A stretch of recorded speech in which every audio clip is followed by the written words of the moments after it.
Hello everybody, welcome to the video. We're going to jump right in. I have a toned canvas here.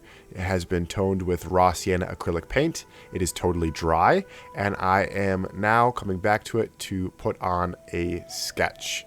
I have a reference photo. I'll show you really quick here. This is what I'm going for roughly. So I'm just looking at it, and I've got some oil paint here, and I'm just sketching on the major elements. Sometimes I will actually project my reference photo directly on to the canvas with the digital projector and then trace it on. But this time I'm just looking at it and copying what I see freehand. And it works for me. I like to do it with the projector if I really want to make sure everything is exactly right. But this works too. All right, everybody. This is the finished sketch. I'm going to open up this new brush and use it for the block in. So let's try it out. We are ready to put some paint on. So what I'm going to do is I'm going to start with the background sky. I'm going to paint that in first, and then I'm just going to paint my way forward in the composition until I end with the foreground, which will be our first layer of paint totally covering the canvas. Yeah, for this first color here, I have mixed sky blue burnt sienna, a little bit of titanium white, and just a little bit of Alizarin Crimson to give it a nice kind of a lavender hue to it. So we're going to try it on. That's pretty good. It looks blue to me. And remember, having the canvas completely toned with this brown acrylic paint here that I did about a week ago now, having that on the canvas helps me judge my colors better. So I can see already this is looking a little bit too blue.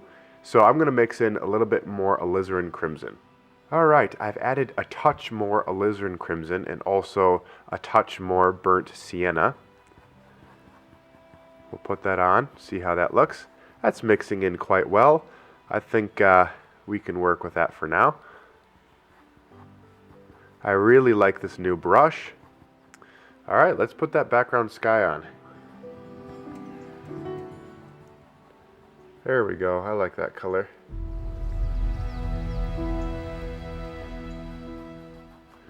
I find that sky blue is a very strong blue color, and it really kind of dominates the mixture to whatever I mix it into. It just is a very strong blue, so keep that in mind when you're mixing with it. You don't need a lot of it if you are wanting to cool down whatever mixture you're mixing. A little goes a long way. Now, I get a lot of questions on my channel asking me about painting and how to get better because people want to learn. And I totally get that. I'm the same way. It is very important for me to know the details when it comes to trying to get better as an artist. And I really have to emphasize with videos like this is only 15 minutes. This isn't an in-depth class where you're going to learn the ins and outs of everything having to do with oil painting. But that being said, I learned how to oil paint pretty much entirely from watching people on YouTube. And a lot of those videos I would watch were not narrated. It was simply people painting to music, and I was able to visually learn. I'm completely self-taught, and that was big for me to get better as an artist. I have never taken any formal classes. I have never gone to art school, but I've found that I have gotten to a point where I'm very pleased with my own painting style. And I'm telling you this because I am completely self-taught, and I believe you can be completely self-taught as well. And if you're like me, you'll be able to learn completely by watching other people paint. So that's why I want to put out videos like this, because I believe you can watch me paint and be able to pick things up simply by observation.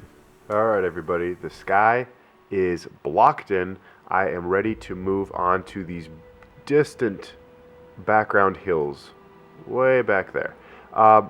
So the key for that is to basically choose another sky color, and this is our sky color that's closest to it, so that's the one we're going to use. And we're just going to darken it a little bit because the hills are so far away.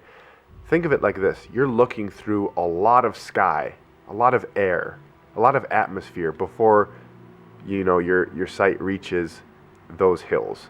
So it makes sense that those background hills can be suggested and look more like they belong there if they're just a little bit of a darker shade of the sky color that's right next to them. So that's what we're going to do. Let's block it in. All right, let's try this. Ooh, that's pretty good. Now, the color that I used for the sketch, which is burnt sienna, is still on there, wet and mixing in to my colors here. So I'm going to take that into account as I mix my colors. You know what? I like that. I think that's good. Okay, now we're going to do the same thing with this background row of trees here. I'm just going to plop those in. I'm kind of touching it down like that to make tree shapes, I guess. These are some distant trees. Now let's add in the closest trees. The mixture I'm going to put there is going to look black, but I think I'm going to mix Ultramarine Blue, burnt Umber, and a little bit maybe of yellow ochre.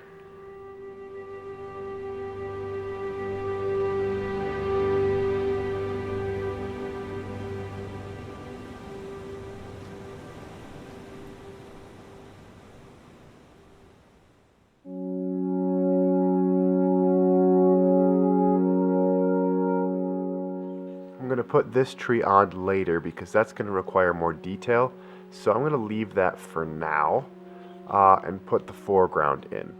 So we're going to mix some green and keep it dark, and we'll be set.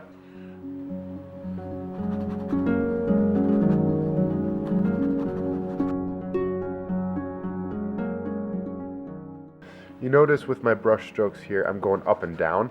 That's because this is going to be a field of presumably some sort of grain or long grass growing, and this up and down brush stroke indicates better that grass.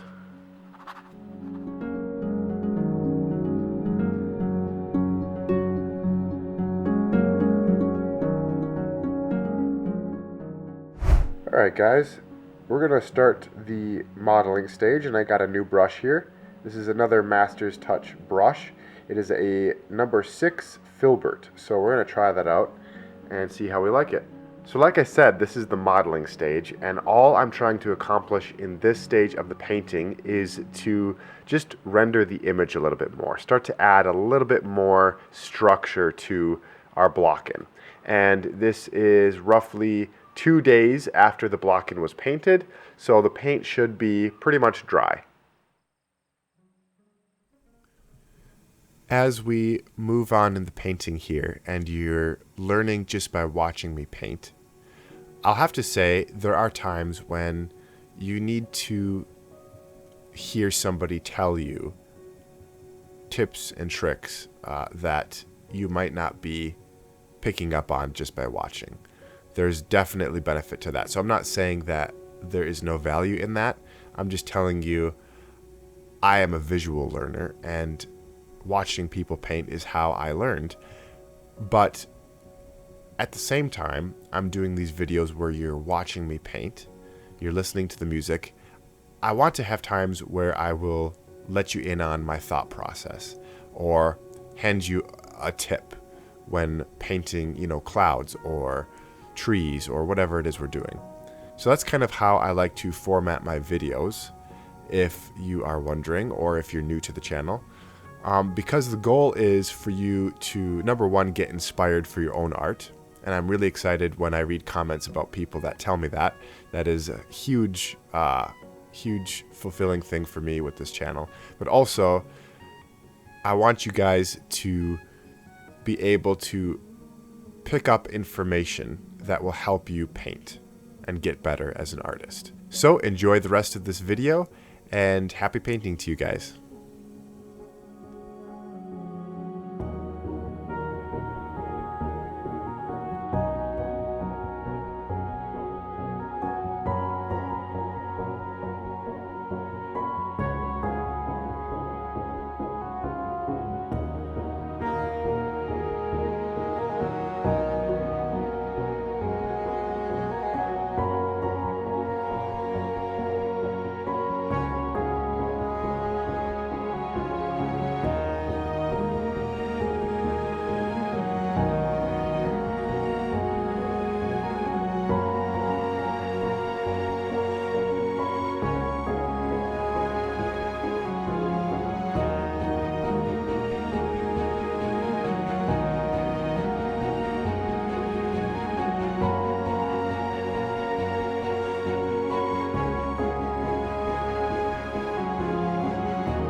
Okay, everybody, this is the finished modeling stage.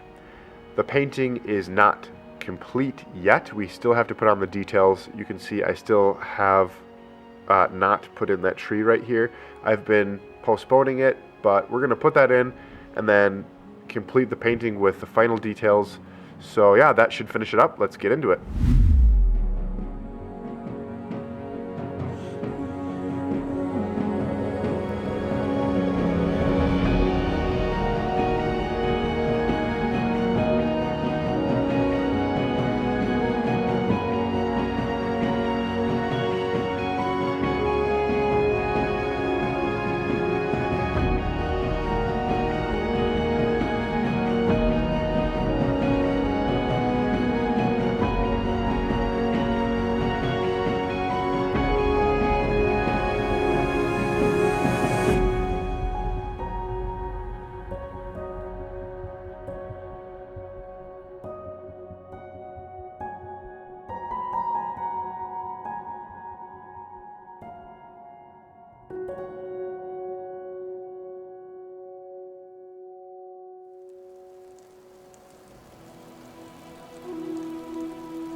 Okay, everybody, the painting is just about done. I have a bristle brush here that I have a limited amount of paint on it, but I'm almost scrubbing it in up and down for that grass.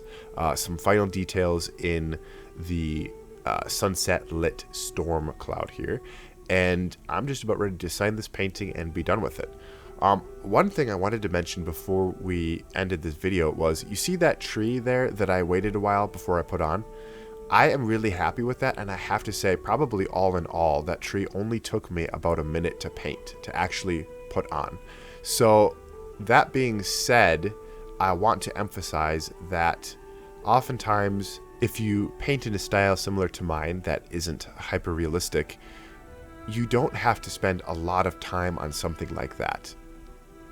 We tend to think that if you spend a lot of time on it, it's going to look better. That isn't always the case. You can drop something in really quick, keep it loose, don't overthink it, and it will end up being one of your favorite features of the painting. So that's a little tip for you guys painting that I feel like took me actually a while to learn. Again, thank you everybody so much for watching. We'll catch you in the next video. And until then, God bless all of you. We'll see you later.